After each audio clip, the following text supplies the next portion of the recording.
Hello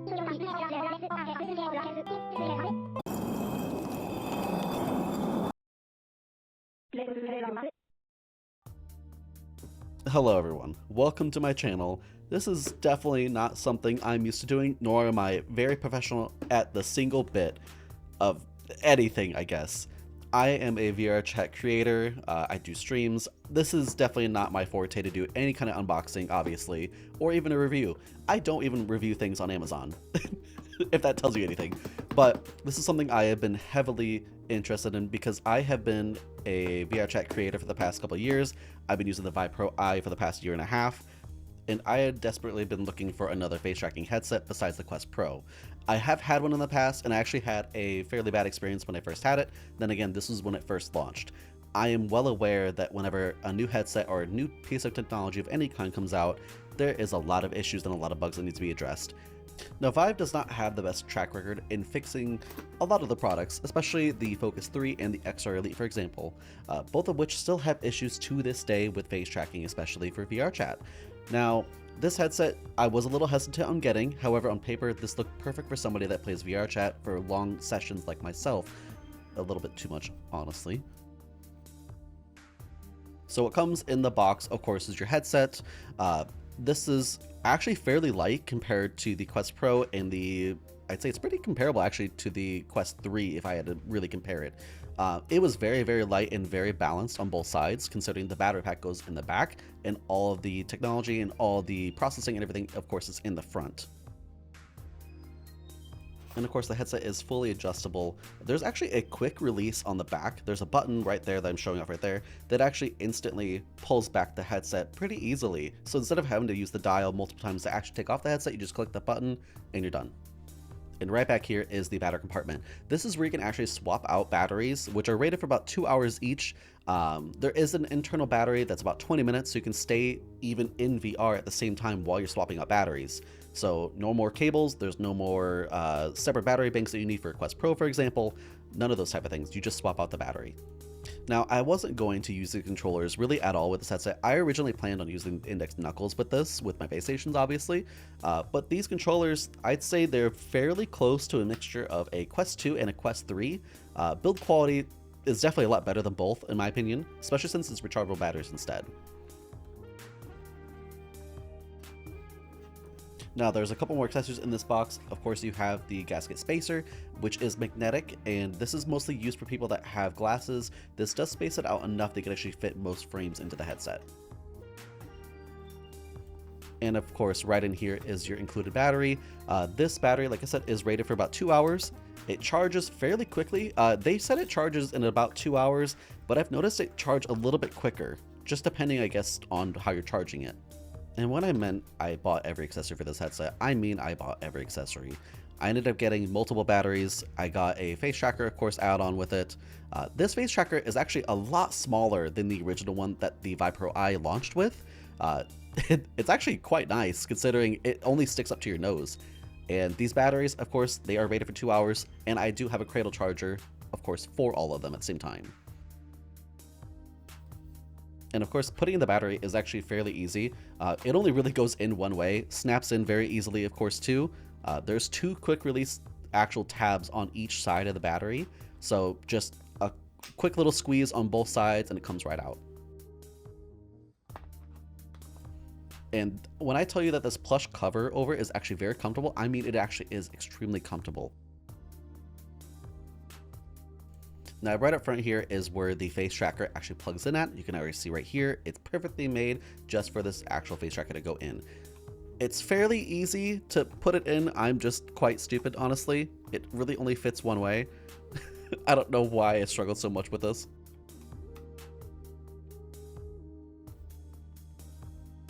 And on the back here, of course, on each battery does have a battery indicator. I will say I did struggle quite a bit realizing that this button not only shows the indication of the battery, but actually is the power button for the headset itself. Now, while this headset is fully put together, it of course does have built-in speakers, has a built-in mic. It does also have a 3.5mm jack built into it as well, so you can use your own headset if you like, the same way that you can do for the Quest Pro. And the setup actually was fairly easy. With the app, it actually recommends you to download. It took about 15-20 minutes for me to figure out that the button on the back of it actually is the power button. Actually linking with Steam VR also took maybe about an extra 5 minutes because they highly recommend using that instead of just using standalone. Now I will also mention, some of you guys may be asking, how the hell do you use your other trackers and your other controllers? Well, there's a couple other programs you can get for that instead. So for this, I would recommend using something like SpaceCal or Continuous Calibration. It is a free app you can find on GitHub, and it actually combines the boundary system with your headset with the play space you have from Steam VR. So you can actually use your index controllers as the main controllers for Steam VR, and you can also use your full body tracking, of course, too. And they do, of course, have a couple different tutorials of how to set this up. I found a couple on YouTube, and I will link them down below. One last thing I would like to mention before we actually get started with showing off the face tracking in general and getting everything else set up is I would like to mention that I don't find this headset very comfortable. The lenses do not look very clear to me compared to my ViveRR and even the index I had before. And the overall fit around the face, like around the temple region, was quite tight on my face. And I've had multiple headsets and have never had this issue before. So hopefully whenever you guys pick up this headset, if you guys choose to, there will be third-party accessories they can actually swap out the face gasket with, the same way you can do on the Quest Pro. Alrighty, for the face tracking test here, I wanted to have a control group on showing off like how the face tracking should look on most of these headsets. This is the ViveRR, which is known as the king of the face tracking scene in VRC at this point. No one else really has come any closer, and realistically from my experience, this tends to be my favorite headset for it. I've been using this for about 1.5 years, and I've used this in countless videos. Everyone has constantly complimented my face tracking and everything else, of course, that comes with it. Now at this point, it's been about 1.5 years and the ViveRR has been taken off shelves. The only options you really have is to build it yourself, a Quest Pro, or of course now, the Focus Vision. Alright, before we get to the next clip, I wanted to just mention, I did not have the proper settings for my actual avatar for this. I accidentally had my gestures enabled on this, but I did leave this in here for comedic purposes because it was hilarious and I could not stop wheezing. So just take this as more of a comedy thing, not as an actual thing for the headset. I will show more, of course, on the headset after this clip. Just hear me wheezing, I guess.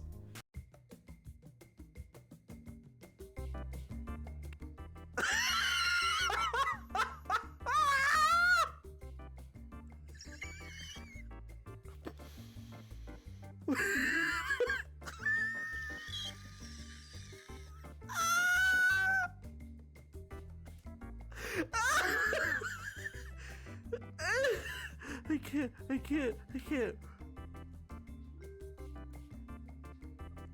Oh, what the fuck is going on? This next clip, of course, is whenever I've actually fixed that issue I had with the gestures. So this is still the first time I'm actually putting on the headset trying face tracking with the proper settings on my avatar. So it looks like I might need to play around with the face tracking app a little bit more. Oh my god. Why? Okay. I think it's just not seeing my mic in VRChat still, but hopefully if I just look up what to do. Okay, I'm gonna open my eyes all the way. I see like no difference. What the fuck? If I look up.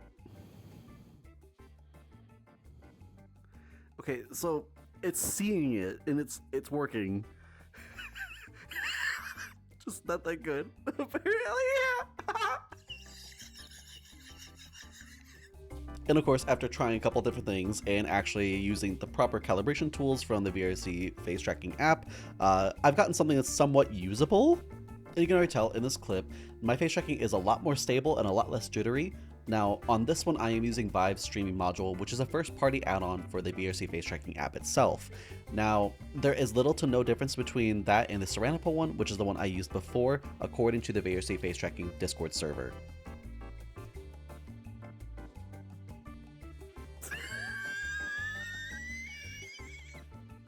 And as you guys can still see, this is still very laughable to me, considering I'm used to my ViveRR and having it to the point where I cannot squint my eyes and they just go bug eye at this point.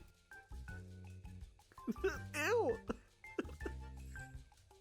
Now, I do know for a fact that this has been a consistent issue with the Focus 3 and the XR Elite.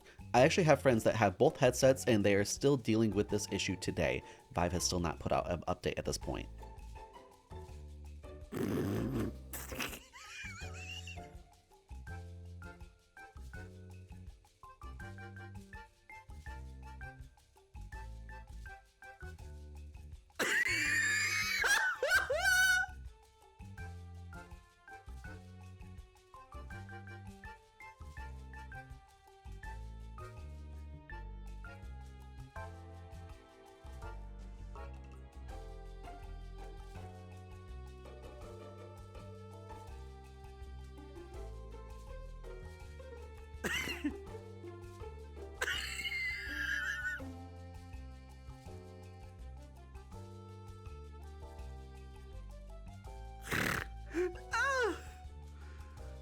It's so bad. I mean, it's a brand new headset. It's gonna have shit. I mean, remember when the Quest Pro first came out? Like, everyone fucking hated it. The one thing that's really nice is this face tracker, like the actual camera, is like up where my nose is. Like, it's super high up.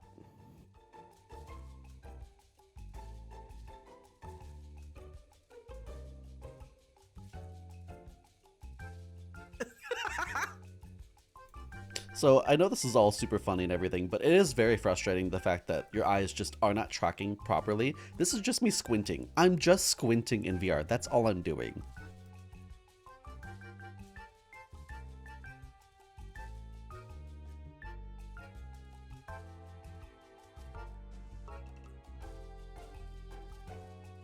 I can still cross my eyes though.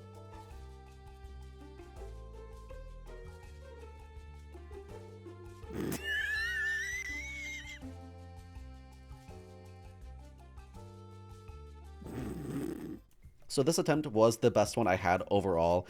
This is me using the face gasket spacer. This is also me calibrating my face tracking using the VRC face tracking app, as well as using the Ceranopal module. I'm actually used to using that module both with my ViveRR Eye and the Focus 3 that I had a while ago. And of course, with the squint test.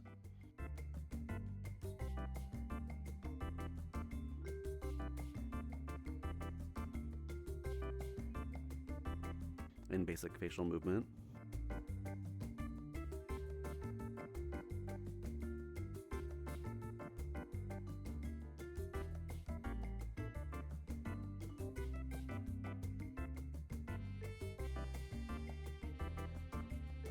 It's not too bad. I don't know if you guys can notice this. Actually, let me grab my actual mic. It's not too bad. However, to me personally, as the as the local user with the headset, seeing myself in the camera, it seems really laggy. Or not really laggy, it seems like it's lagging behind a couple milliseconds, and those couple milliseconds can mean quite a bit when you're trying to express yourself, so that does kind of ruin the experience a little bit, in my opinion. I wanted to do a small audio test between the Vive Focus Vision and my Mod Mic wireless. This is what I normally use whenever I have my ViveRR Eye, because that's notorious for having a really bad mic. So, can you guys hear me? Which one sounds better? So I have been rocking the Mod Mic wireless since I've gotten the ViveRR Eye about a year and a half, maybe a year ago. It's actually a very nice microphone. It's wireless, it's battery powered, you just charge it, that's it. But I quickly want to see what the headset sounds like too. I mean, audio on the headset itself, like the actual speakers built into it, they're actually not bad. It's very similar to whenever you actually have a Quest, where they have the headband over your ears, where they have speakers coming down towards your ears. It doesn't really have a lot of audio bleed, but it's not bad. I'm gonna give a couple little tidbits here and there. These are my opinions. This is what I thought about the headset. This is what I hoped with the headset. I wanted this headset to replace everything I've tried so far, and I wanted to be the perfect headset for VRChat and content creation for VRChat. I really wanted this headset to work extremely well, just because on paper, this seemed perfect for somebody that plays VRChat for 13 hours a day and or longer, depending on what I'm doing. But it also looked extremely good for content creators like myself that like face tracking. The thing about it, which you guys have probably seen from my Twitter post a while ago, it's not good. It is very reminiscent of what happened with the Focus 3 back in 2021 and the XR Elite, which happened, I believe, last year or even like a little bit before that, around the time that the Quest Pro came out. There was a lot of problems that they really had with it that did end up getting a little bit better with some bug fixes, but never officially handled. With this track record, I was kind of already, on the fence of even getting this headset at this point and just getting another Quest Pro. By the way, this is what I'm currently using right now, is a Quest Pro. It let me down really, really bad. I bought all the accessories. I got everything really with it. And I'll also tell you guys this. During my review process, I actually ended up getting a lot nicer of a router just so I can make sure that it wasn't my network or if it was the headset causing the network issues. Also, another small disclaimer. I did also order the bundle that was supposed to come with the DisplayPort conversion cable. Apparently, I'm not alone in this process where my cable was delayed for over a month. So I would not have received the cable until probably about the 21st of November. Some people were able to get it day one or even a little bit earlier, like a couple of my friends were. But I was not that lucky. So the only way I was able to try out the headset was using wireless. And the reason why I didn't use USB-C cable is because I have heard plenty of issues that happen with that cable, including shutting down the USB port and breaking the headset even more or overheating. So I was not about to try that on my headset. Now, the first wear, I will say, I think I have a fairly normal head and face. This was very snug on my face and my head in general. It kind of hurt a little bit, actually. Right around the edge where your temples are, where it creates the seal from the gasket in the front, it pinched quite a bit on my face and felt really, really uncomfortable. So that's something I do want to mention. Other than that, everything else felt nice. And we are still going to talk about the lenses. They are still Fresnel lenses, which I know a lot of people are not excited about, especially when you compare that to the Quest Pro. However, I've been used to Fresnel lenses for the past 3 headsets I've had, besides, of course, the Quest Pro before again. I have my ViveRR, which has Fresnel. I had the Index and I had the Quest 2. All 3 of those were pretty okay with Fresnel lenses. I mean, I was used to having the God rays. Those are fine. However, the lenses on this headset, when I tell you the sweet spot that you normally would find where your eyes are actually focused in and actually able to see properly, is so small I couldn't find it. Even with the automatic IPD adjustment for me, I couldn't find it at all. Why do my hands keep disappearing again? I was able to see extremely well with my Vive Pro Eye and even the Index, of course. It was usable and it was very easy. I could actually read text in those. And with this headset, I don't know if it was the FOV that they tried achieving with it or it was just the lenses that were manufactured for it. Something doesn't seem right with them. And apparently I'm not alone in that aspect where if you look even... So here, I will show you my Quest Pro. So my FOV ends about here, right? And to the edge of my vision, I can see completely clear. I can't, obviously, with the Fresnel lenses. And normally with the Vive Pro Eye, I can at least see up to here. And then the vision about here. So almost directly in line with my eyesight, when I look straight forward, is the only spot I can actually see clearly. That's not really excusable at all, considering I could see quite fine with my Index and the Vive Pro Eye. This was a huge step down, and I couldn't even appreciate the 5K displays that they constantly talk about because these type of lenses held them back so much. So the pass-through cameras are also still there as well. They work very similar to how the Quest Pro does.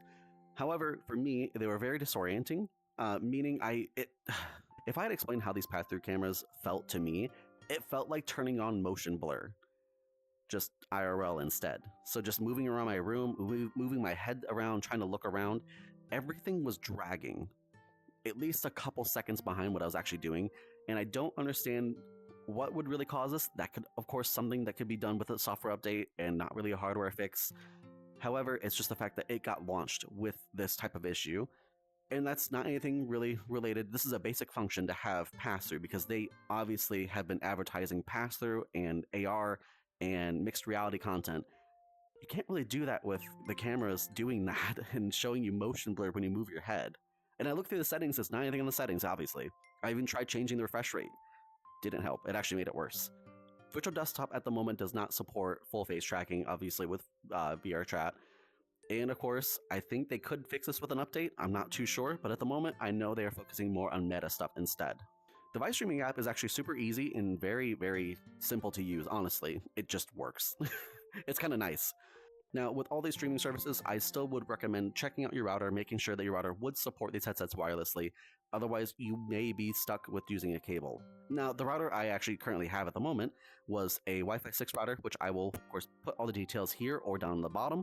I switched from the Wi-Fi 6 one that actually was dedicated to this headset, just so I can make sure that it wasn't my network causing the issue. And it seems like it wasn't. I ended up ordering a much beefier wireless router, which is a Wi-Fi 6E router, which is the current standard of the headset. I still had some graphical issues, and I still had a lot of bandwidth restrictions, even with that really, really beefy router. And when I say beefy, I mean it's 10 gigabits wirelessly. My one before that was 3. In most routers that you have at home, less than a gig wireless. So something you may want to consider when you're looking at these headsets and wanting to do wireless VRChat. The reason why you'd want a new router is not just for internet speeds, it's to lower the latency and increase bandwidth between your headset and your PC. That allows you to actually stream properly from SteamVR to your headset without having any lag or noticing any issues with graphics. It helps a lot of that stuff. I will say this now, the issues on the face tracking can and most likely be fixed with a software update later on. This is exactly the same thing that happened with the Quest Pro, obviously, when it first launched. They had countless issues when they first launched, and I actually returned mine within the week, even though I was a pre-order for this headset. And now, obviously, it's one of the best ones you can actually get at the moment. I have no doubts in my mind that this headset will get better in time with more support, obviously. And, of course, I do have all the sources for VRCFT setups down in the description down below. You can find most of them, of course, on their own Discord, VRCFT Discord, which I'll link, of course, here too. They also have a GitHub, which has all the documentation as well. I would also recommend going to the Discord because it's a really huge community of people, which are pretty cool. They have recommendations, setup guides, reviews, and meetups pretty often, so I would consider joining them down below. I did also try doing the ViveRR Twitter post fix, which I will link down here as well, and of course the documentation I have for this. This seemed to help a little bit with the face tracking, at least at first glance. So what it did is that it seems like it smoothed out the eyes a little bit more than what you kind of really want. It does look a little bit more serviceable though. The other thing I tried was installing the gasket extension for glasses wearers. So if you're wearing glasses in VR, you normally need an extension that actually pulls out your headset from the lens. I tried this without wearing glasses, and this is even more uncomfortable wearing it because it just kept coming off. It's magnetic, so even if I move my headset just a little bit, it felt like it would pop off and I'd have to like snap it right back in. At the time we're recording this, this is the 27th of October. I believe during the time that I did the testing on this, this was the 25th. Now, during this time, my Vive software, or the Vive Hub, was on 2.1.4b, and the streaming software was set to 2.0.9b. And of course, that's not including software on the headset itself. That's just from the app on the PC. My main gripes I really had with this headset are the lenses and the uncomfortable fit. I could do without the face tracking. I could do without that. If I'm completely ignoring that fact about the headset itself, it's still really uncomfortable, and the lenses are not that good at all. I can't really tell it's a 5K display with these lenses. Being able to swap out batteries, keeping the session going is actually really, really nice, though you do have to take off the headset completely to actually get the battery compartment out of the back. So to me, I feel like just having a battery separate, like how I do with my Quest Pro, is a little bit more convenient because I don't have to take off the headset. I just swap this out of my belt loop and then I have my new battery, and that's it. Okay, so my last notes on this headset. If I had ignored the fact that the face tracking is completely laughable at this point, and these are just my personal opinions and my interactions with how my face is shaped, but the headset alone is just not comfortable to wear. At least not at the moment for me. I mean, this could be fixed with third-party accessories the same way that you do with the Quest Pro. You get a lot nicer straps, you get a better cushion, any of those type of things. It could fix the fit, I don't know. For me, my face shape, the lenses are not up to standard to what I should have at this point, especially spending this money on a headset. Personally, I still think my Vive Pro I still has better lenses, and it's a little bit easier to see, and it feels even more comfortable. The sweet spot on the vision is very, very small, and I don't understand why it is that small. It's to the point where like I can't look to the left or right and still see things in focus. My Pro Eye, I could still see mostly to the left and to the right, even with my Fresnel lenses being the same. So in the end, I'm fairly disappointed in Vive for this headset in the last 3 that they've really released since the Pro Eye. From a consumer standpoint, it seems that they're not properly quality checking anything or making good decisions on what to put on these headsets. On paper, the Focus Vision looked like the perfect headset for somebody who plays VRChat for long sessions like myself. I would have excused the Fresnel lenses if it was at the same standard as my Pro Eye, meaning I could see clearly for the most part and have the same eye tracking as the Pro Eye, which requires Fresnel lenses. It cannot work with pancake lenses. Unfortunately, I will be returning this headset in hopes of something from the future from Valve, but I also have my Quest Pro, so I could swap either one. Thank you guys for watching, and hopefully see you guys soon.